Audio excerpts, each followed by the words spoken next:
I think when I first saw this house, I had to come down a very long and windy road. I immediately saw right over the house to the lake, which excited me. And this is a typical 70s panabode structure. And I wanted to stay true to the structure, but I did, in the end, make quite a few changes.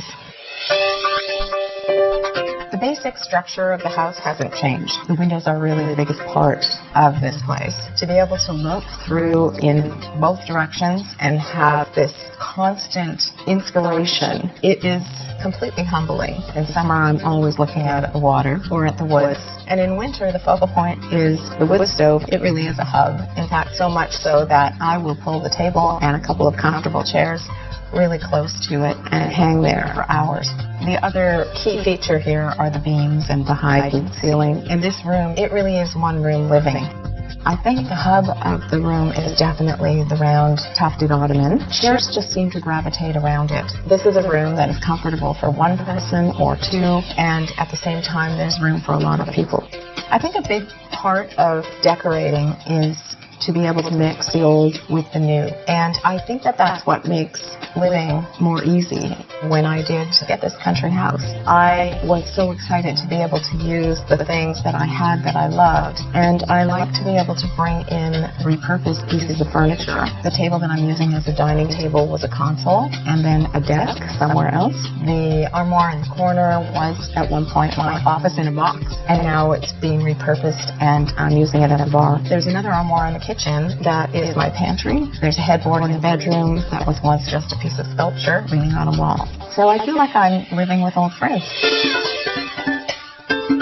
The overall feeling that I wanted in that kitchen was a little bit retro, a little bit bistro, a little bit modern, but mostly farmhouse. First of all, I decided to embrace the terracotta floors, and I actually quite like it.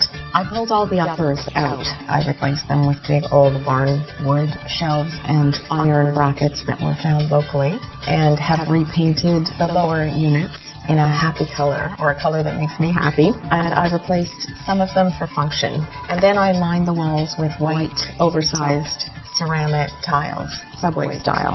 I added some barnwood on the walls, which carries through into the main living area. And then there's another barn counter that if a guest is here and they aren't helping, they can sit themselves on the other side. There isn't a lot of room to store food, so a lot of it is open and displayed in large bowls. All my utensils are on the wall. Wood is stacked up for use. Everything is pretty much merchandise. The deck connects to the bedroom and the kitchen and the living room. It's almost like an outdoor hallway. It's quite a thrill to be able to get up in the morning and walk along the deck to the kitchen. I feel sometimes like I'm on a ship. With this house, I inherited a beautiful rock garden. It's enormous and it's a lot of work, but I find myself out there clipping flowers all the time, and I love to create little moments of beauty. When I look out the window to see a table with flowers on it, gives me a little thrill. I think part and parcel of my style is beauty, pretty, luxury, but at the same time, avoiding the precious.